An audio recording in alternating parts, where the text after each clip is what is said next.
Good afternoon, everyone. On my way home from Tuesday morning league. Everything, as you saw, some of the shots were pretty good, some not so.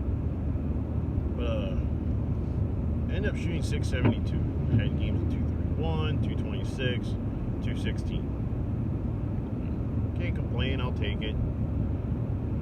It's normal. Through the virtual gravity old time. I can tell there's a lot of oil carry down because the virtual gravity would just skid and then do like a skid flip motion. I was alright with it, I adjusted to it.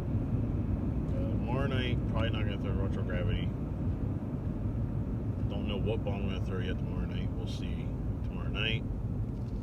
And while we're on the subject of bowling balls and surfaces, like, I want to talk about bowling ball surfaces right now. So, here's my thing. The virtual gravity I got, somebody got that from somebody, and the person that they got it from told where they went to get it, told them that they wanted to see themselves in the ball, basically meaning they wanted it so shiny that they could see themselves like a mirror. Well, here to find out, it was basically a whole bottle of polish that was used to make the ball shiny. I had to resurface it to get the shine off. Now, in my opinion, if you're going to go, and the virtual gravity when it came out was not supposed to be shiny. It was supposed to be dull. The ball snapped a lot in the back end. It was one of the high-end balls from Storm. But to go and have it so shiny that, because last week on Wednesday night you saw me throwing it, I ended up standing at 14.5 with it. That's how much that ball would skid with being shiny. So what I did the other day is I put it on the spinner and did a 500 wet sand, 1,000 wet sand, a 1,500 wet sand, a 2,000 wet sand, cleaned it up, did a 1,500 dry sand on it on the spinner to get the polish off.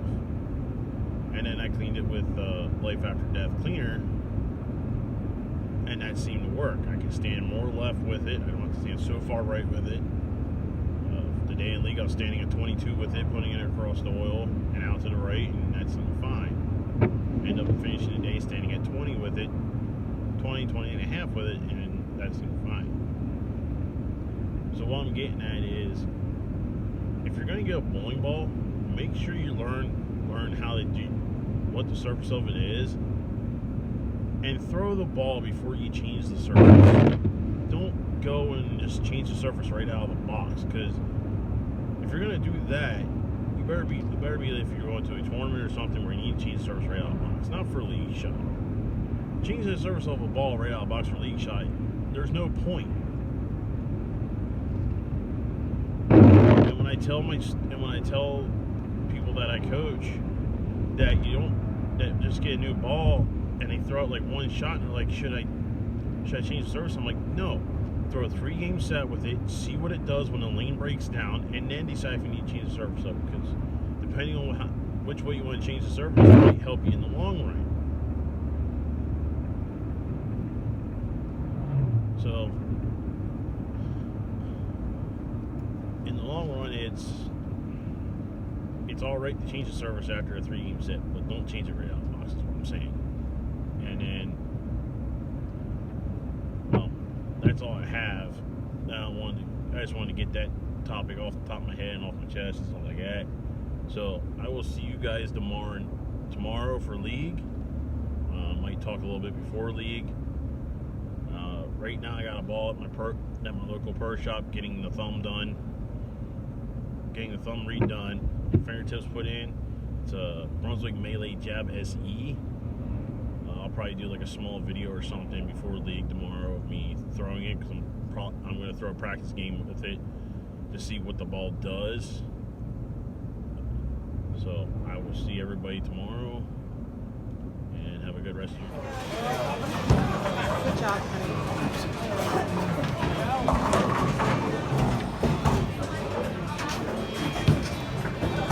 At least I'm strong with reading. Tie a long rope.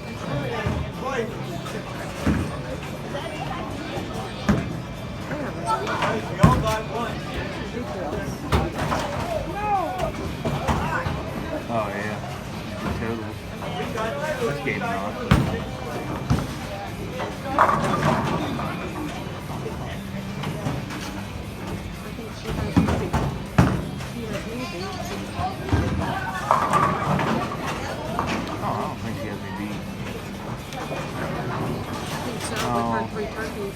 Yeah, she does. Oh, we're on the... Yeah, you're up on the right side. I know.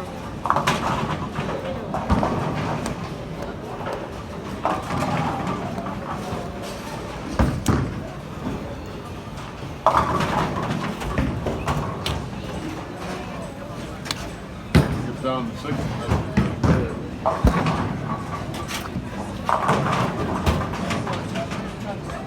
It's a pretty decent bowl.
You can see it got a little lucky there.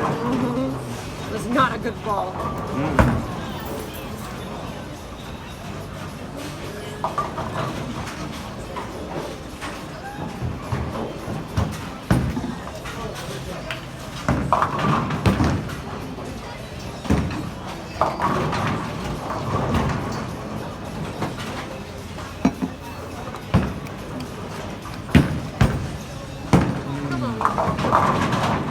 Woo! Whoop, whoop. Whoop, whoop.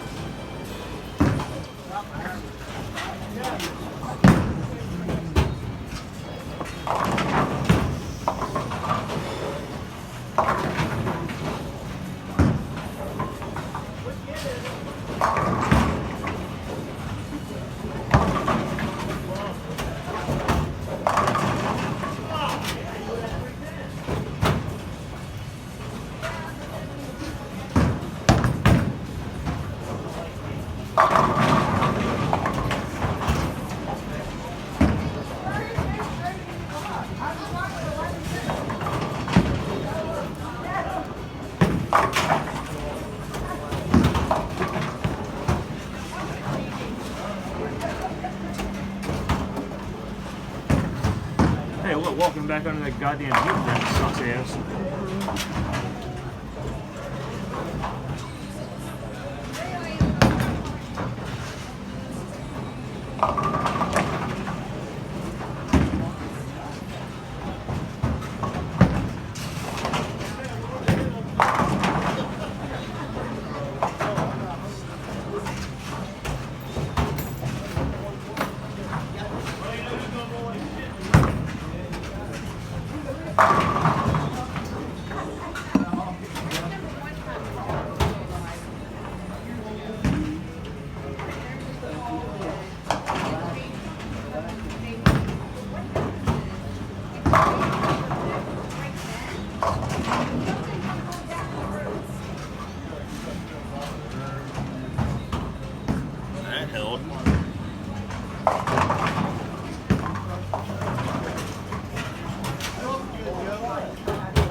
protein to it.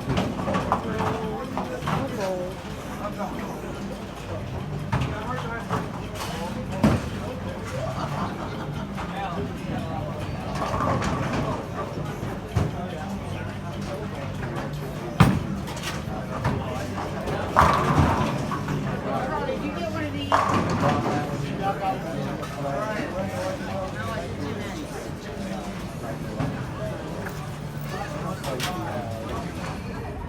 Good morning, everyone. Welcome back to another episode of Big Leprechaun Bowling.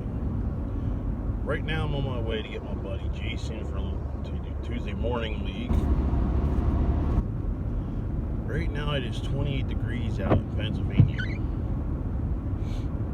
which to me makes no sense at all. I get it's November. It should be like fall time, not winter time yet. Last week we had days in the 70s, and then we had a day. Then we had it to where it went from being 70 to dropping to being 50. Now we had to where it's from being 50 to being 20-some degrees out. Makes no sense to me. People wonder why other people are getting sick. Well, temperature change. So with it being this cold this morning, basically to me it's a bowling myth. People say, oh, if you leave your balls in the car all winter long, you go to throw them in league, they'll crack. Or if you leave your balls in your car all summer long, they'll crack. I've done this through past years, had bowling bags in my cars all year round, and not once did I have a ball crack when it was inside of a bowling bag. Outside of a bowling bag, yes. Inside of a bowling bag, no. So the thing is, though, if you show up early enough before league starts, you can open up your bowling bag and let your bowling balls warm up so they don't crack as soon as you throw them.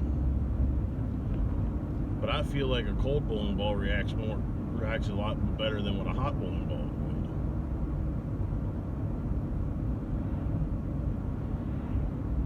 would. So I will see you guys later for league, and have a good rest of your morning.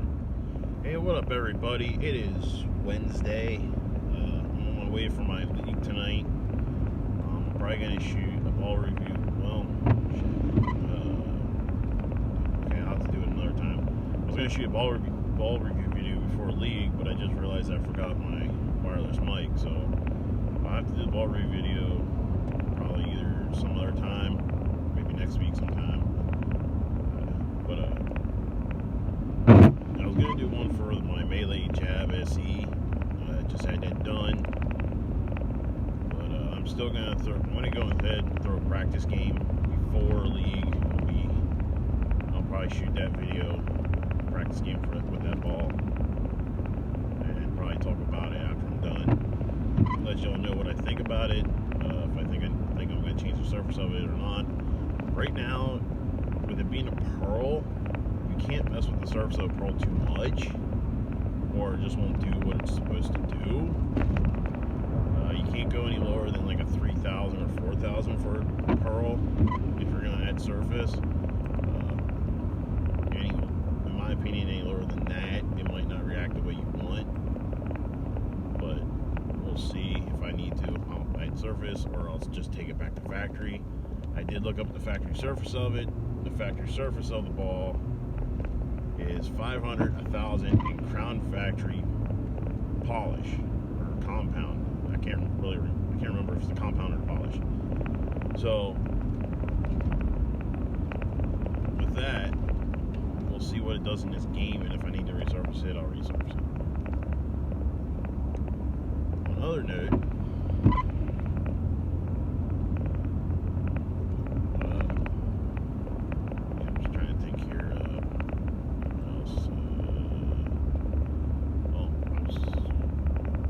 still looking for like good cleaning products and stuff like that, make sure to head over to ctdbowling.com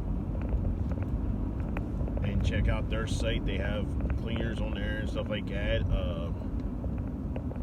Ron Hicklin Jr.'s YouTube page, go over and check his out. He has videos up of like new products, ball reviews, ball comparisons and stuff like that, and how to use the products. I'm on CTD staff. My buddy Jason, he's on the national staff. I'm on regional. My pro shop guy, he's on the national staff. And they'll both tell you that the products are really good. They even have like their own chamois they call it B.L.B. They even have a pad called the Big Fluffy Pad. It just looks like it has shea carpeting on it. That works really well. The scuff remover they have, that works. They have a cleaner called Life After Death. So say you have a ball that's probably 6 or 7 years old, you haven't cleaned it at all, and it's not working anymore. If you go and use the Life After Death along with the scuff remover, they'll clean it up a little bit.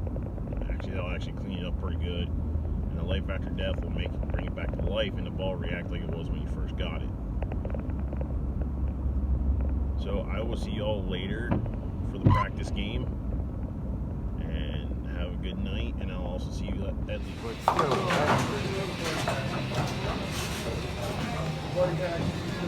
Pop told me, he said, if you're going to learn, boy, you're going to learn on your own.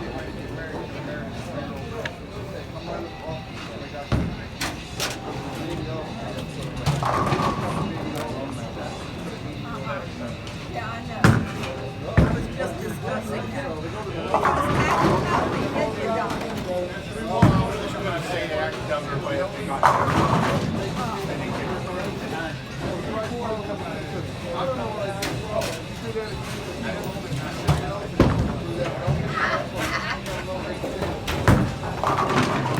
Because I remember it was a Tuesday morning we did.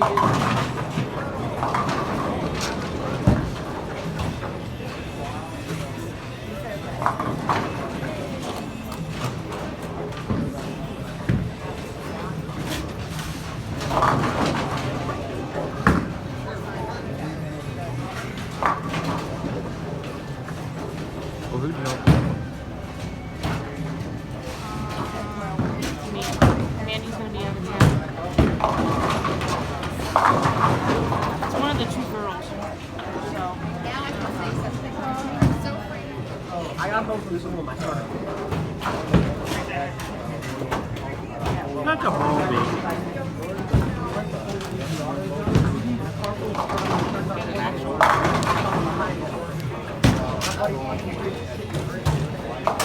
Because we were 99% sure they pulled out 10 or 4 ways on open the door. And I was like, fucking across the street. I was just glad this appreciate it. Well, somebody did that. Not the last game I did. Shot fucking 690 last night. Thought I could come in here and fucking do it again, but that's the problem, I think.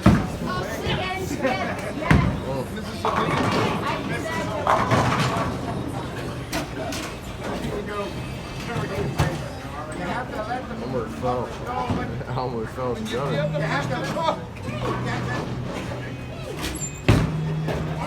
Fucking rotten ain't working either.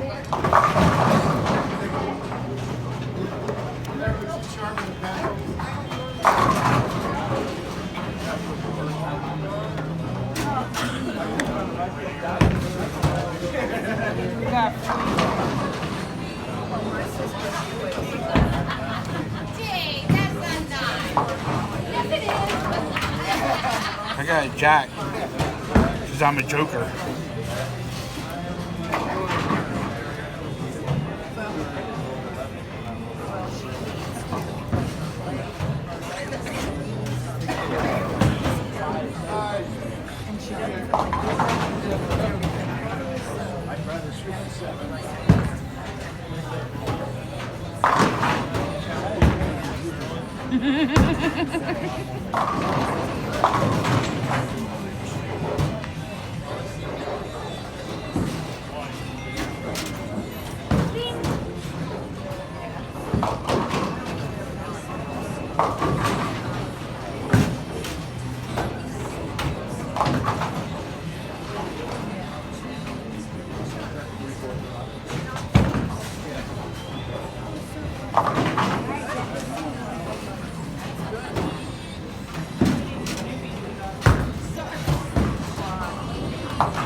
I'm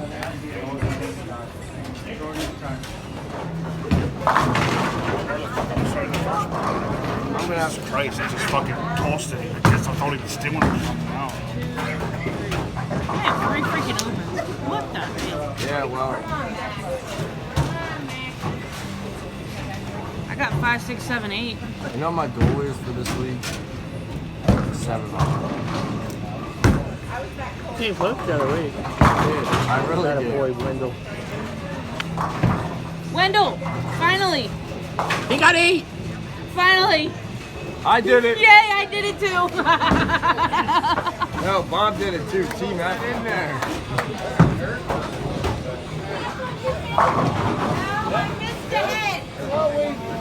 I got 9. 9? He had K9 first, so we called him the K9 unit. I had 7 and then 9. I pushed get 8 after 7. So you In put that some there and schools- take your 8.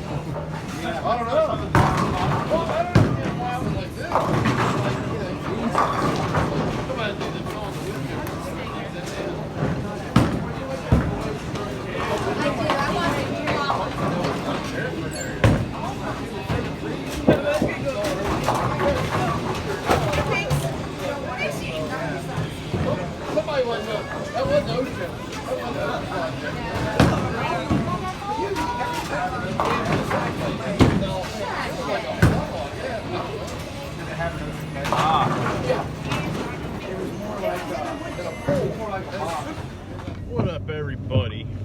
As you saw last night in league, some of the shots weren't as great. I threw the melee jab all night. I did throw a game with that when I got to the center. Shot 231 with it. The ball seems smooth. I am gonna have to clean it up really well. I just feel like it just needs cleaned. With it being a pearl, I just think it just needs to be cleaned really well. I did shoot 640, so I'll take that for Wednesday night. And then I'm still waiting on getting my Easter egg from CTE that they have for Halloween. And can't wait to see what I get in that. My buddy did get his notification, shipping notification for his. He says that his was 45 pounds.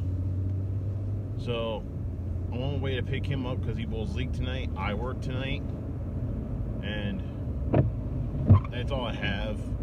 There's really nothing else for me to discuss. Next week is Thanksgiving. This year I'm not bowling the King of the Hill tournament just because I didn't like the way it was ran last year. Because when we went in to check in for it, they're still cutting up numbers, putting numbers in a bucket, and it's in all the other years I did it, they had it to where you formed 2 lines from either end of the center, and you picked your number as soon as everybody was there after they did their announcements. So I'm not bowling it this year, and also because of money. But that's for everybody this year. So I will see you guys next week. Whoa. The fuck is that? Oh, I just passed excuse my language, but I just passed a car accident and seeing the car that's being looked at. It's missing its front passenger wheel and its front end is all jacked up. Interesting to know what hit that. But anyhow, back on track. I will see you guys next week for leagues and everything like that. I might try and do a ball review next week. So shout out to JJ Shriver. Shout out to Ron Hickman Jr., CEO of CTD. Shout out to Packy Hanran and the House Bowling Channel. Shout out to Chris Barnes and Stu Williams for the Beef and Barnsey show. Shout out to Darren Hang for his channel. Any other channels that deal with bowling, shout out to them. And everybody have a good rest of your week and a good week.